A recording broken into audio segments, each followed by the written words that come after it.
نبی کریم صلی اللہ علیہ وآلہ وسلم کی بہت بڑی خبر۔ نبی کریم صلی اللہ علیہ وآلہ وسلم صحابہ کرام کو بڑی خبر سنانا چاہتے تھے۔ لوگوں کو جمع کرنے کے لیے اذان ہوئی۔ مدینہ کے تمام مرد اور عورتیں مسجد میں جمع ہو گئے۔ آپ صلی اللہ علیہ وآلہ وسلم کا چہرہ خوشی سے دمک رہا تھا۔ فرمایا کہ تم جانتے ہو کہ میں نے تمہیں کیوں جمع کیا؟ صحابہ کرام کا تجسس مزید بڑھ گیا۔ فرمایا بسم اللہ الرحمن الرحیم۔ مسجد نبوی صلی اللہ علیہ وآلہ وسلم سے اذان کی آواز بلند ہوئی تو مدینہ کے سارے لوگ کام چھوڑ کر مسجد کی طرف چل دیے۔ اذان آج معمول سے ذرا پہلے ہوئی تھی۔ کچھ لوگوں نے یہ محسوس بھی کیا کہ ابھی اذان نماز کے لیے کچھ وقت باقی ہے، لیکن بلاوا چونکہ مسجد نبوی سے آیا تھا اس لیے سب نے اپنے اپنے کام ادھورے چھوڑے اور حاضر ہو گئے۔ نبی کریم صلی اللہ علیہ وآلہ وسلم کبھی کبھار ایسا فرمایا کرتے تھے جب کبھی صحابہ کرام کو کسی خاص بات سے آگاہ کرنا ہوتا تو آپ حضرت بلال رضی اللہ تعالیٰ عنہ کو بلاتے اور انہیں اذان دینے کا حکم فرماتے۔ حضرت بلال رضی اللہ تعالیٰ عنہ اذان دیتے تو صحابہ کرام اپنے تمام کام چھوڑ کر مسجد میں حاضر ہو جاتے۔ آج بھی کچھ ایسا ہی معلوم ہوا۔ نبی کریم صلی اللہ علیہ وآلہ وسلم صحابہ کرام کو بہت اہم خبر سنانا چاہتے تھے۔ لوگوں کو جمع کرنے کے لیے اذان ہوئی۔ مدینہ کے تمام مرد اور عورتیں مسجد میں جمع ہو گئے۔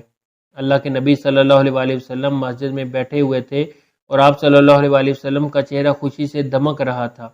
مسجد میں آپ آنے والے صحابہ کرام نے نبی کریم صلی اللہ علیہ وآلہ وسلم کو حشاش بشاش دیکھا تو سمجھ گئے کہ کوئی بہت اہم خبر ہے جس سے آپ لوگوں کو آگاہ کرنا چاہتے ہیں۔ نبی کریم صلی اللہ علیہ وآلہ وسلم نے ممبر پر بیٹھتے ہی صحابہ کرام رضی اللہ تعالیٰ عنہ کو مخاطب کرتے ہوئے فرمایا تم جانتے ہو کہ میں نے تمہیں کیوں جمع کیا؟ صحابہ کرام نے بلند آواز میں جواب دیا اللہ تعالیٰ یا اللہ کے رسول صلی اللہ علیہ وآلہ وسلم بہتر جانتے ہیں۔ صحابہ کرام رضی اللہ تعالیٰ عنہ کا تجسس مزید بڑھ گیا۔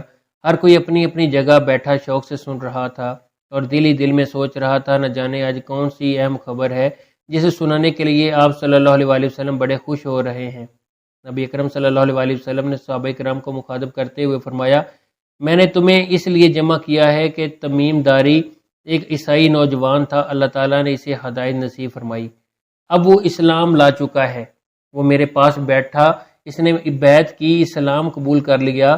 اس نے اپنی باتوں کے دوران مجھے ایک ایسی بات بتائی جو میں تمہیں بتانا چاہتا ہوں اور تمہیں اکثر اس بات سے خبردار کر چکا ہوں۔ تمیم نے مجھے بتایا کہ مجھے ایک دفعہ سمندر میں سفر کرنا پڑا۔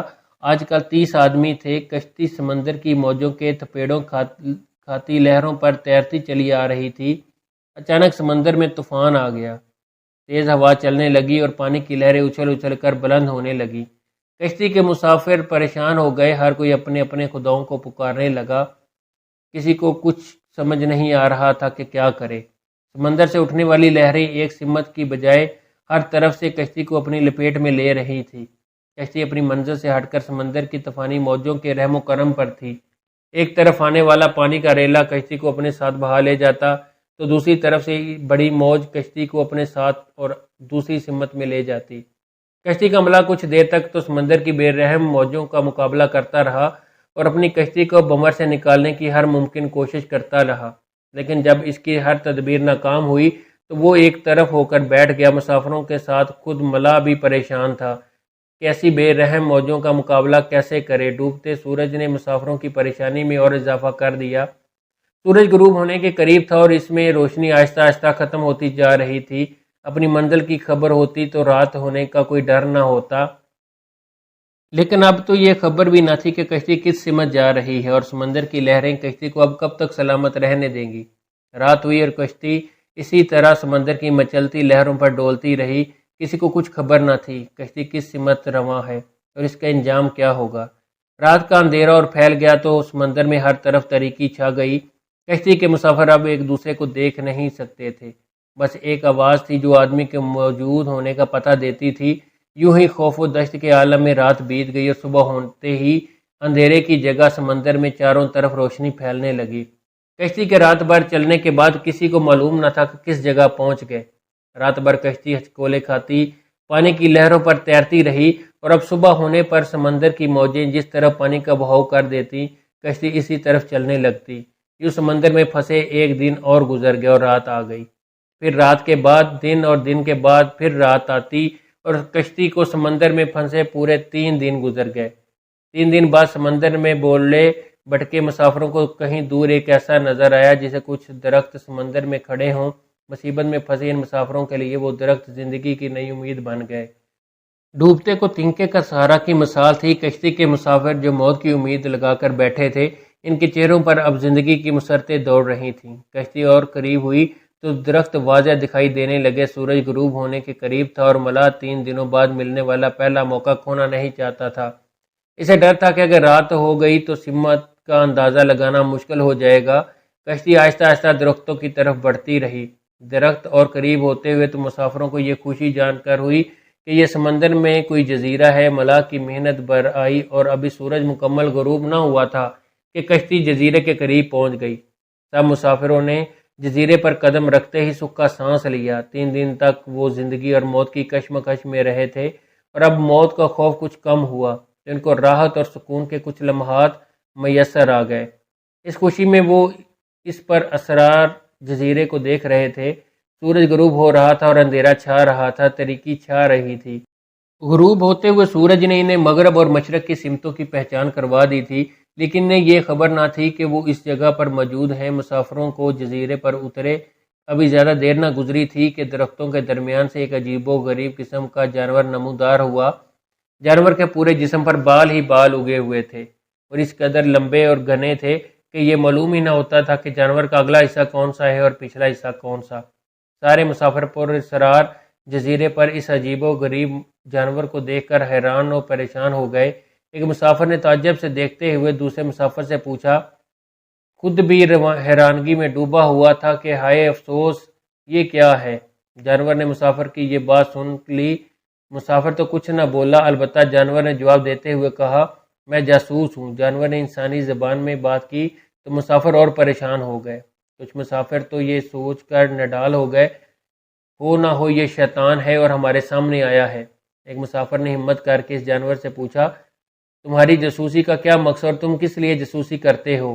جانور نے کہا کہ میں جس کے لیے جاسوسی کرتا ہوں وہ تم سے ملنے کا بہت اشتیاق رکھتا ہے، وہ تم سے باتیں کرنا چاہتا ہے، لہٰذا تم میرے ساتھ چلو۔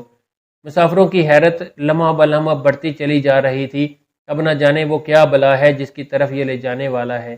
تمام مسافر چپ چاپ خاموشی سے اس کے پیچھے جا رہے تھے۔ جانور درختوں کے درمیان بنے راستوں سے ہوتا ہوا ایک پرانے محل کے سامنے جا کھڑا ہوا۔ محل کو چاروں طرف سے بلند و بالا درختوں نے گھیر رکھا تھا۔ مسافر نے پریشان نظروں سے اس کی طرف دیکھا اور پھر جانوروں کی طرف سوالیہ نگاہوں سے دیکھنے لگا۔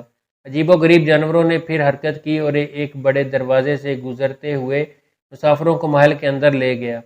محل کے اندر ایک بہت بڑا آدمی زنجیروں میں جکڑا ہوا تھا۔ اس سے پہلے اتنی بڑی قد و قامت اور ہیبت والا آدمی انہوں نے پہلے نہیں دیکھا تھا۔ وہ آدمی گھٹنوں تک لوہے میں جکڑا ہوا تھا اور اس کے دونوں ہاتھ زنجیروں سے گردن کے ساتھ بندھے ہوئے تھے۔ اس نے مسافروں کو دیکھتے ایک ہی زوردار جھٹکا دیا اور زنجیروں سے آزاد ہونے کی کوشش کی، لیکن مضبوط اور طاقتور زنجیروں نے اس کی یہ خواہش پوری نہ ہونے دی۔ مسافر حیرت میں ڈوب گئے۔ یہ جزیرہ ان کے لیے اس قدر پر اسرار تھا کہ ہر قدم پر انہیں کسی نہ کسی پریشان کن حیرت ناک مرحلے سے دوچار ہونا پڑ رہا تھا۔ ایک مسافر نے زنجیروں میں جکڑے اس بدصورت اور ہیبت ناک آدمی سے پوچھا، کم بخت تم کیا چیز ہو؟ اس نے جواب دیا، میں کیا ہوں اور کون ہوں یہ تو تم جان ہی لوگے، پہلے تم یہ بتاؤ تم کون ہو؟ مسافر نے جواب دیا، ہم عرب کے لوگ ہیں اور جزیرے کے قبیلوں سے ہمارا تعلق ہے۔ ہم سب سمندر میں سفر کر رہے تھے، اچانک سمندری طوفان آ گیا اور ہماری کشتی بمور میں پھنس گئی۔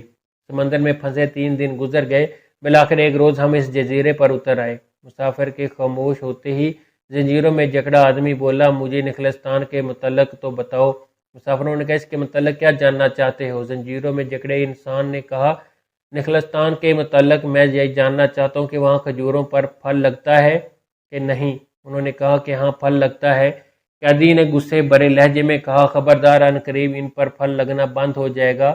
وہ پھر مسافروں نے مخاطب ہو کر بولا، اچھا طبرستان کے دریاؤں کے متعلق تو بتاؤ۔ مسافروں نے کہا، دریا کے متعلق کیا پوچھنا چاہتے ہو؟ وہ بولا، اس میں پانی ہے۔ مسافروں نے کہا، ہاں اس میں پانی موجود ہے، تو پھر اس کا پانی ان قریب ختم ہو جائے گا۔ اس نے آنے والے وقت کی خبر سے آگاہ کیا، پھر بولا، مجھے زر کے چشمے کے متعلق تو کچھ بتاؤ۔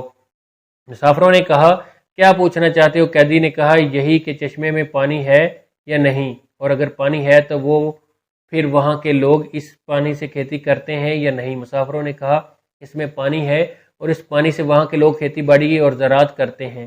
پھر قیدی نے پوچھا اچھا پھر ذرا مجھے نبی محمد صلی اللہ علیہ وسلم کے متعلق تو آگاہ کرو۔ مسافروں نے بتایا کہ انہوں نے مکہ سے اپنی دعوت کا آغاز کیا اور اب وہ مکہ سے نکل کر مدینہ میں موجود ہیں۔ قیدی نے پھر پوچھا کہ وہ عرب کے لوگوں کے ساتھ کوئی لڑائی لڑے؟ مسافروں نے بتایا کہ ہاں۔ پھر پوچھا عربوں نے لڑائی میں ان کے ساتھ کیا سلوک کیا؟ مسافروں نے کہا کہ لڑائی میں وہ عربوں پر غالب رہے اور بہت سے عربوں نے تو ان کی اطاعت بھی کر لی، ان کی تابعداری بھی کر لی، اب وہ خود ان کی تابعداری میں رکھتے ہیں۔ یہ سنتے ہی وہ غصے سے پھنکارا اور زنجیروں کو جھٹکا دیا۔ مسافروں کو مخاطب کر کے بولا اب میں تم کو خود کے متعلق بتاتا ہوں، میں دجال ہوں۔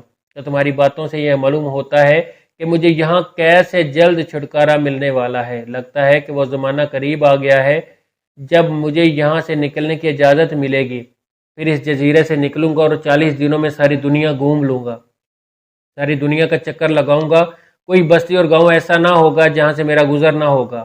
ہاں مکہ اور مدینہ کے شہروں میں جانا میرے بس سے باہر ہے، مجھے وہاں جانے کی اجازت نہیں۔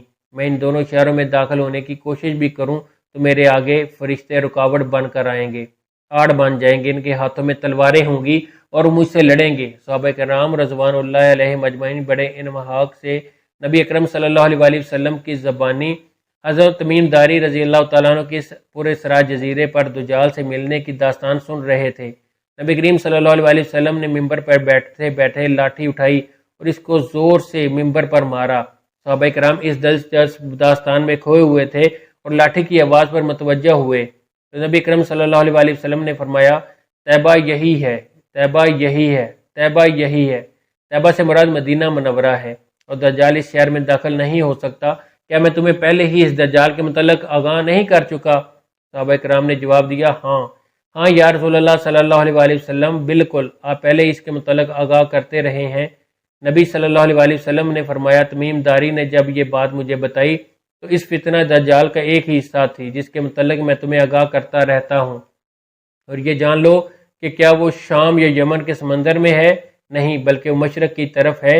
نبی اکرم صلی اللہ علیہ وسلم نے اپنا ہاتھ مشرق کی طرف کیا، مشرق کی طرف بحرہ ہند، اور حضرت تمیم داری رضی اللہ تعالیٰ عنہ کی کشتی طوفان میں پھنس کر جس پراسرار جزیرے پر پہنچ گئی وہ اس بحر ہند میں کہیں ہے۔ اس پراسرار جزیرے میں جہاں دجال قید ہے، اس کے متعلق حضرت تمیم داری رضی اللہ تعالیٰ عنہ کے بعد اب تک کوئی نہیں جا سکا، اور نہ ہی اس پراسرار جزیرے کے متعلق کوئی خبر ہے۔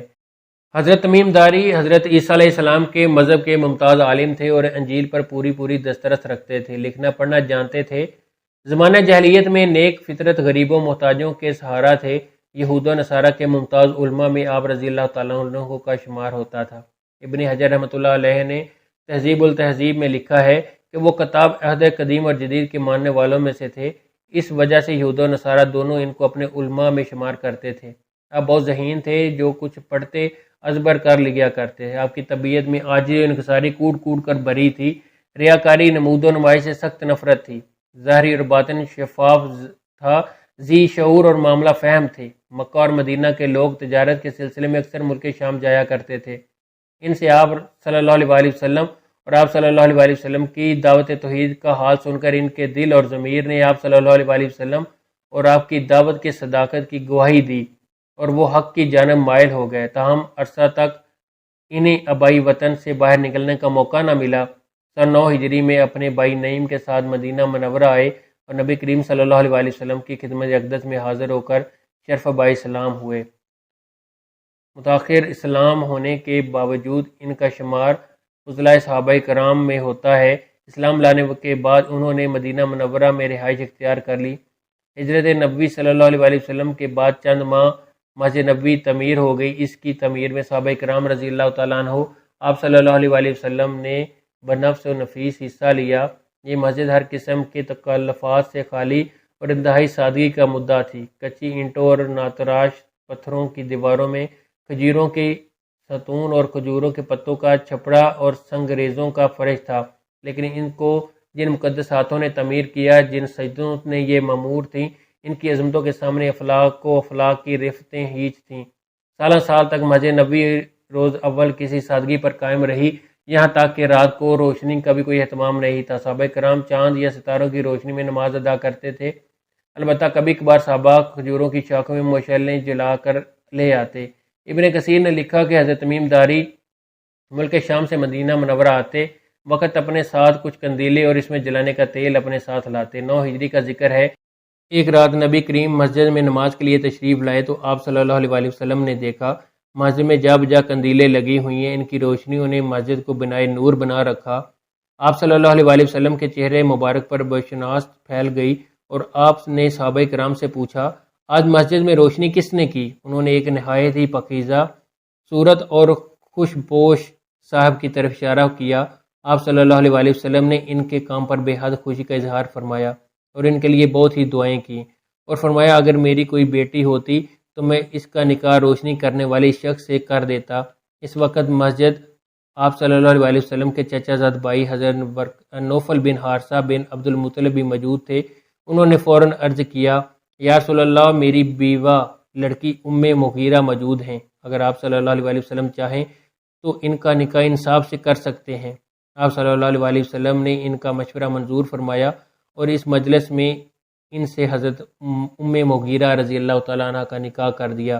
یہ خوش بخت جنہوں نے سب سے پہلے مسجد نبوی میں باقاعدہ روشنی کا اہتمام کیا، آپ صلی اللہ علیہ وسلم کو اس قدر خوش کیا۔ آپ صلی اللہ علیہ وسلم نے نہ صرف ان کو اپنی دعاؤں سے نوازا بلکہ اپنی بھتیجی کا نکاح بھی ان سے کر دیا۔ حضرت تمیم داری رضی اللہ تعالیٰ عنہ بن اوسدی تھے۔ اللہ تعالیٰ ہمیں صحابہ کرام کے نقش قدم پر چلنے کی توفیق عطا فرمائے، آمین۔ ناظرین، کمنٹ باکس میں اللہ تعالیٰ کے 99 ناموں میں ذکر نام ضرور ٹائپ